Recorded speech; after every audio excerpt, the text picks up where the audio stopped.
इन 100 दिनों में अगर एक संसाधन, एक संस्थान की बर्बादी हुई है तो वो है भारतीय रेल।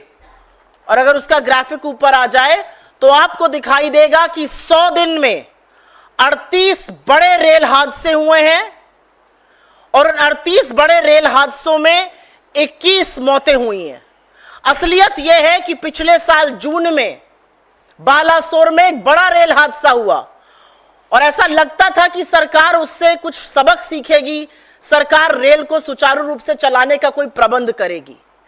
लेकिन फिर जून में कंचनजंगा ट्रेन का हादसा हुआ और ऐसा कोई दिन नहीं बीतता है जहां पर या तो कोई रेल पटरी से ना उतरी हो, या इंजन पटरी से ना उतरा हो, या रेल हादसा ना हुआ हो। और असलियत यह है कि 21 मौतों के बाद कवच अभी भी 2 किलोमीटर पर लग रहा है सालाना।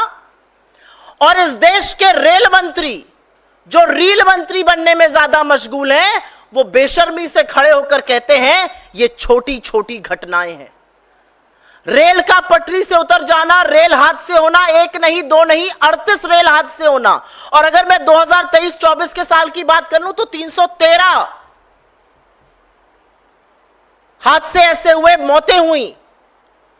पिछले 100 दिन में 38 रेल हादसे इस देश के रेल मंत्री के लिए छोटी छोटी बातें हैं।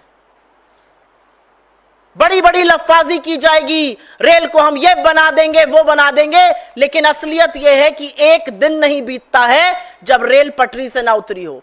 21 लोग जिन्होंने अपनी जान गंवाई, वो किसी के पिता थे, किसी के पुत्र थे, किसी की मां थी, किसी की बेटी थी, किसी की बहन थी। समझाइएगा उनको जाकर कि ये छोटी छोटी बातें हैं।